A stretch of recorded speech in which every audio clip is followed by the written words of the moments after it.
सध्या आता आघाडीवर कोण कोण आहे ते आपण पाहणार आहोत। राधाकृष्ण विखे पाटील यांनी 2300 मतांची आघाडी घेतलेली आहे। शिर्डीमध्ये राहता मतदारसंघामध्ये विखे पाटील पुढे आहेत, आघाडीवर आहेत। शिवडीमधून मनसेचे बाळा नांदगावकर हे पिछाडीवर आहेत। आघाडी आणि पिछाडी आपण पाहतोय। शिवडीमध्ये मनसेचे बाळा नांदगावकर हे सध्या पिछाडीवर आहेत।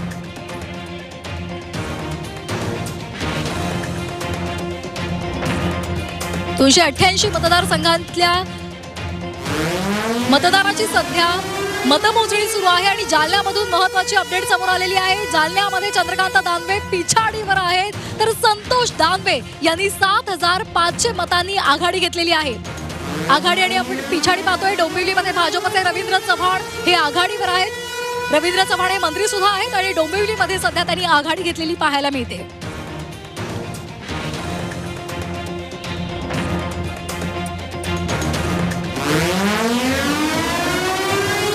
आंबेगावमध्ये काय नेमकं चित्र आहे, तर आंबेगावमध्ये दिलीप वळसे पाटलांनी आघाडी घेतलेली आहे। दिलीप वळसे पाटलांनी 91 मतांनी आघाडी घेतलेली आहे। अगदी काटेकी टक्कर आपल्याला पाहायला मिळते। अनेक मतदारसंघांमध्ये दिलीप वळसे पाटलांनी 91 मतांची आघाडी घेतलेली आहे। तर जालना भोकरदनमध्ये भाजपचे संतोष दानवे आघाडीवर आहेत। रावसाहेब दानवे यांचे ते पुत्र आहेत। तर चंद्रकांत दानवे जे त्यांच्या विरोधात मैदानात उतरलेले आहेत ते सध्या पिछाडीवर असल्याचं पाहायला मिळते। वडगाव शहरीमधून राष्ट्रवादीचे सुनील टिंगरे आघाडीवर आहे। राष्ट्रवादी शरदचंद्र पवार पक्षाचे बापू पाठारे हे पिछाडीवर पडलेले आहेत। वडगाव शहरीमधून राष्ट्रवादीचे सुनील टिंगरे यांनी आघाडी घेतलेली आहे। तर रत्नागिरीमध्ये उदय सामंत हे आघाडीवर आहेत। रत्नागिरीमध्ये पहिल्यापासूनच उदय सामंत यांचा प्रभाव राहिलेला आहे आणि तिसऱ्या फेरी नंतर सुद्धा उदय सामंत आघाडीवर आहे। उदय सामंत यांनी मोठ्या मतांची आघाडी घेतलेली आहे। चिपळूणमध्ये काय स्थिती आहे, तर चिपळूणमध्ये विद्यमान आमदार शेखर निकम हे पिछाडीवर आहेत। राष्ट्रवादी शरदचंद्र पवार पक्षाचे चिपळूणमध्ये विद्यमान आमदार सध्या शेखर निकम आपल्याला पिछाडीवर असल्याचं पाहायला मिळते। कुडाळमध्ये काय स्थिती आहे, तर कुडाळमधून वैभव नाईक यांनी आघाडी घेतलेली आहे। कुडाळमधून निलेश राणे हे पिछाडीवर गेलेले आहेत।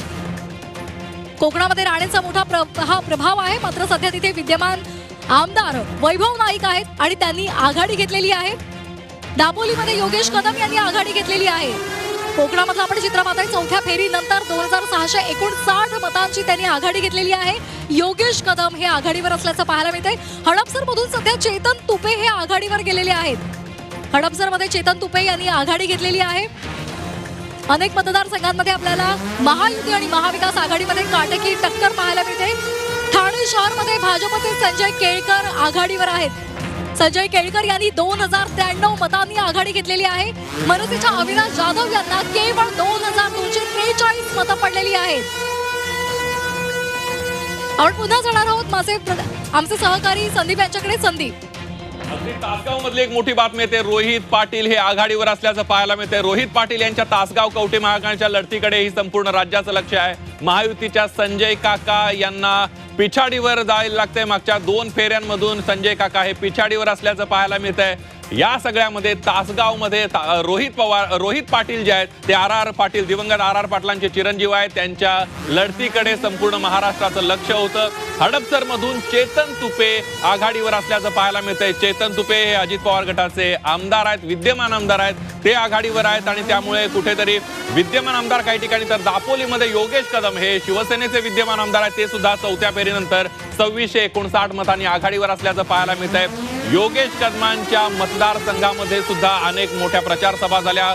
शिवडीमध्ये मनसेचे बाळा नांदगावकर हे पिछाडीवर आहेत। अजय चौधरी हे आघाडीवर असल्याचं पाहायला मिळतंय। शिवडीमधली मुंबईतल्या काही लक्षवेधी लढती आहेत, त्यामधली शिवडीची एक लक्षवेधी लढत आहे। ठाणे शहरमध्ये भाजपचे संजय केळकर जे विद्यमान आमदार आहेत ते आघाडीवर असल्याचं पाहायला मिळतंय। 2093 मतांनी संजय केळकर आघाडीवर आहेत। मनसेच्या अविनाश जाधव यांना 2000च्या वर मतं पडलेली आहेत। वांद्रे पश्चिम मध्ये भाजपचे नेते उमेदवार आशिष शेलार आघाडीवर आहेत। 2212 मतांनी आशिष शेलार यांनी आघाडी घेतलेली आहे। वांद्रे पश्चिम मध्ये आपण बघितलं तर तिथं सुद्धा काटेकी टक्कर आपल्याला पाहायला मिळते। मुंबईतल्या महत्त्वाच्या मतदारसंघांपैकी वांद्रे पश्चिम हा एक मतदारसंघ आहे। साकोलीमध्ये काँग्रेसचे प्रदेशाध्यक्ष नाना पटोले हे आघाडीवर आहेत. आघाडीची मतं कमी आहेत, 344 मतांनी आघाडीवर आहेत. मात्र आघाडी घेतलेली आहे महायुतीमध्ये ब्रह्मपुरेमध्ये सुद्धा आपण बघतोय की अपक्ष उमेदवार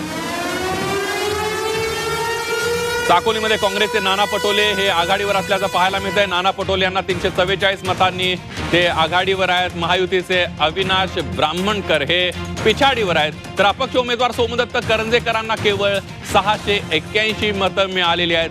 अपक्षांचा जर संपूर्ण परफॉर्मन्स बघितला, अपक्ष आणि लहान पक्षांचा, तर 16 ठिकाणी अपक्ष आणि लहान पक्ष हे आघाडीवर असल्याचं पाहायला मिळतंय. कुलाब्यातून विद्यमान राहुल नार्वेकर हे आघाडीवर आहेत. 5429 मतांची राहुल नार्वेकर यांनी आघाडी घेतलेली आहे आणि त्यामुळे राहुल नार्वेकर हे पहिल्या फेरीपासूनच आघाडीवर असल्याचं पाहायला मिळतंय. परळीतून धनंजय मुंडे हे सुद्धा आघाडीवर आहेत. मुंडेंची ही आघाडी मोठी आहे, 9116 मतांनी आघाडीवर असल्याचं पाहायला मिळतंय. धनंजय मुंडे, राजेसाहेब देशमुख जे शरद पवार गटाचे उमेदवार आहेत ते कुठेतरी पिछाडीवर पडताना आपल्याला पाहायला मिळतात. कल्याण पूर्वमध्ये भाजपच्या सुलभा गायकवाड आघाडीवर आहेत. सुलभा गायकवाड गणपत गायकवाडांच्या पत्नी आहेत. आपल्याला माहित आहे की किती मोठ्या प्रमाणावर या मतदारसंघाची चर्चा झाली होती. गणपत गायकवाड यांच्या पत्नींना संधी देण्यात आली होती. ऐरोलीमध्ये भाजपचे गणेश नाईक हे आघाडीवर आहेत. 4491 मतांनी ते आघाडीवर असल्याचं पाहायला मिळतोय.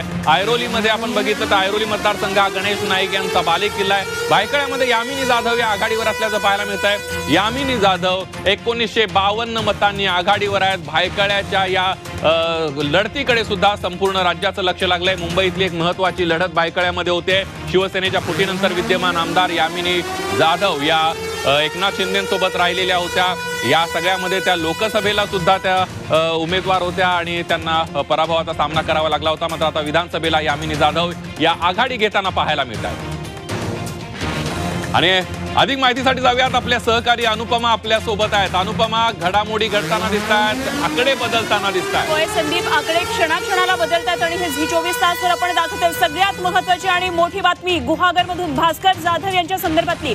आघाडीवर आहेत भास्कर जाधव 5529 मतांनी. मोठा लीड सध्या भास्कर जाधव यांच्याकडे दिसतोय. गुहागरमधून ही सगळ्यात महत्त्वाची अपडेट बातमी झी24 तासवर. महाराष्ट्रातल्या महासंग्रामात बडनेरामधून युवा स्वाभिमानचे रवी राणा सध्या आघाडीवर आहेत तर प्रीती बंड या पिछाडीवर आहेत. बडनेरामधून ही मोठी अपडेट. युवा स्वाभिमानचे रवी राणा आघाडीवर आहेत. बडनेरामधनं चित्र आपण पाहतोय. प्रीती बंड सध्या पिछाडीवर आहेत. महाराष्ट्रामध्ये अनेक दिग्गजांची प्रतिष्ठा आज पणाला लागलेली आहे. त्यांचं राजकीय भवितव्य आज ठरणारे अनेक दिग्गज सध्या पिछाडीवर सुद्धा दिसत आहेत आणि त्यामध्ये काही महत्त्वाची नावं पुढे येत आहेत. परळीमधून धनंजय मुंडे यांच्या संदर्भातली मोठी बातमी. आघाडीवर आहेत धनंजय मुंडे 9116 मतांनी. मोठी आघाडी धनंजय मुंडे यांच्याकडे दिसतेय. 9000च्या पुढे त्यांच्याकडे सध्या लीड आहे.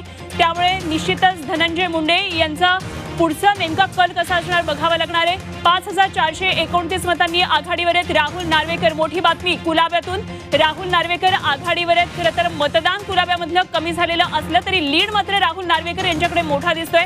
भायखळ्यातली बातमी. मुंबईतल्या काही महत्त्वाच्या जागा आपण पाहतोय. यामिनी जाधव आघाडीवर आहेत 1952 मतांनी. यामिनी जाधव यांच्या लढतीकडे सगळ्यांचं लक्ष आहे. भायखळ्यामध्ये यामिनी जाधव सध्या आघाडीवर आहेत. मुंबईतले काही महत्त्वाचे कल आपण पाहतोय. बाळासाहेब थोरात दुसऱ्या फेरीतही पिछाडीवर आहेत. सगळ्यात महत्त्वाची आणि मोठी बातमी बाळासाहेब थोरात यांच्या संदर्भातली आहे. महायुतीचे अमोल खताळ सध्या आघाडीवर आहेत. बाळासाहेब 4000 मतांनी पिछाडीवर आहेत. त्यामुळे संपूर्ण महाराष्ट्राचं लक्ष आता या लढतीकडे असणार आहे. काँग्रेसमधलं एक मोठं नाव बाळासाहेब थोरात यांच्या संदर्भातली एक धक्कादायक बातमी. सध्या दुसऱ्या फेरीमध्ये बाळासाहेब थोरात हे पिछाडीवर दिसतात. ग्राफिक्सच्या माध्यमातून पाहूया सध्याची ही आकडेवारी. 288 मतदारसंघातले कल हाती आलेले आहेत. महायुतीची ट्रेन फास्ट आहे. 140 ने ही मेट्रो धावतीये. मविया 132 जागा मवियाकडे आहेत. मेट्रो थोडी स्लो आहे मवियाची सध्या. मात्र हे कल आहेत, कसे नेमके निकाल लागतात याकडे सगळ्यांचं लक्ष लागले. तर इतर पक्षांकडे आहेत 16 जागा. 16 जागांवर अपक्ष इतर लीड करता आहेत. या क्षणाची सगळ्यात महत्त्वाची आणि मोठी बातमी. पहा एकदा हे चित्र झी24 तासच्या स्क्रीनवर. 288 पैकी महायुतीकडे 140, मवियाकडे 132, इतर 16. या क्षणाची सगळ्यात महत्त्वाची आणि मोठी राजकीय रणसंग्रामातली बातमी. कामठीमधून चंद्रशेखर बावनकुळे आघाडीवर आहेत आणि 3182 मतांनी त्यांच्याकडे आघाडी आहे. कामठीमध्ये चंद्रशेखर बावनकुळे आघाडीवर आहेत. या क्षणाच्या सगळ्यात महत्त्वाच्या आणि मोठ्या बातम्या आपण झी 24 तासवर अचूक वेगवान पाहतो.